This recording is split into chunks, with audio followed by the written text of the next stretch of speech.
Well, joining us now is Odelim Ewegbara, who is an economist, and we're going to be discussing this debt request by the federal government to the Senate. Well, you are aware that it's only been recently rejected by the Senate on technical grounds. They say they don't have enough details. But, you know, there's also the debate out there as to whether or not the federal government should be getting a loan. Where do you stand, first of all, on this? My stand is that we need all the money, anywhere we can get it. But most important, external loans. Look, Nigeria's credit worthiness is among the highest in the world. And here we are with about $300 billion infrastructure deficit. And our debt to GDP ratio is about 40%. Our peer economies have an average of 55%. So for me, why should you borrow domestically when it is very, very expensive?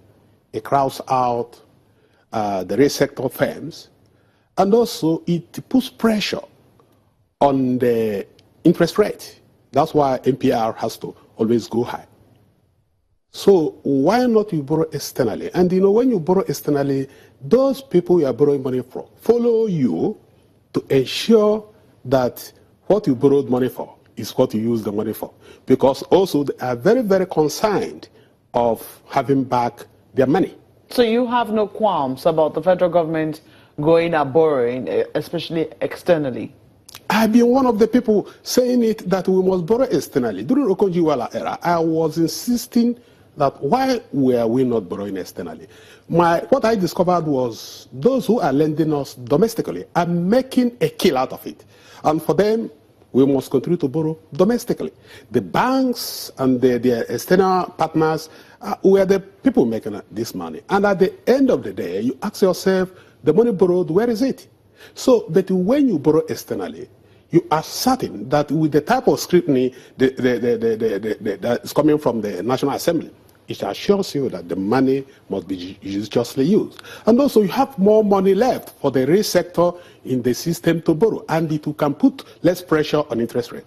But the people who raise, objections as to why we should borrow, they definitely do have a point as well. There are people who say we have not fully explored the options we have in-house. There are those who say we have not run after those whom we need to run after to get the monies that Nigeria has been defrauded of. Especially in terms of company taxes. Yes.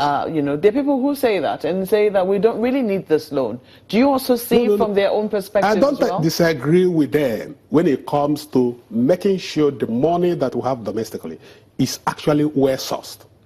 Nigeria has one of the lowest tax to GDP ratio. So why shouldn't we? Look at South Africa.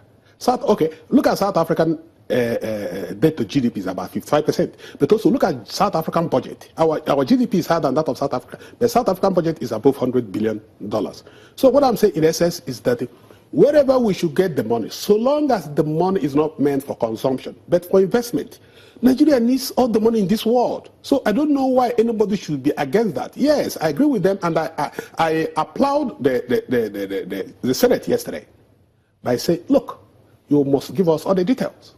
Yeah, because it's not enough to say you're going to borrow money for agriculture, for road, and this. You have to come up with the comprehensive details. And also, I blame the Debt Management Office, which are coming up with debt sustainability analysis. It has to also come up with its own debt sustainability analysis so that to show that this debt is sustainable. You haven't done that? I don't think, because if they have done that, it would have also been included in what was submitted to the Senate and the House. And that will show the sources of the loan and how the loan should be used and how the loan should be managed and what will be returned on the loans. Because if this loan cannot pay for themselves, then we get back to where we were when Okonjo-Iweala in 2016 pretended she was helping us to write off our loans or things like that. There are big questions on that one, but when we will come shortly to whether or not these loans, as the federal government has stated them, can actually pay back the debt, can pay back for themselves. But let's quickly go to Lagos now. My colleague Chimberlin has questions for you. Well, Mr. Ewegbara, a couple of things. We need some more explanation. First, you say, I would like to know where you get that from, that Nigeria.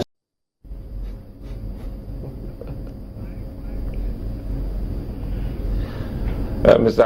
Enwegbara, apologies, we had to quickly go on that short break before you could respond to that question. It is about the liaison officers in the presidency and those in the National Assembly getting to look at the letter and the fine details before putting that before other members. Do you think something is truly lacking, going by what had happened with the 2016 budget? Yes, I think that this government is learning on the job, which is okay. It's okay with me because at the end of the day, we have no other option but to accept that. Two is the need for the presidency and the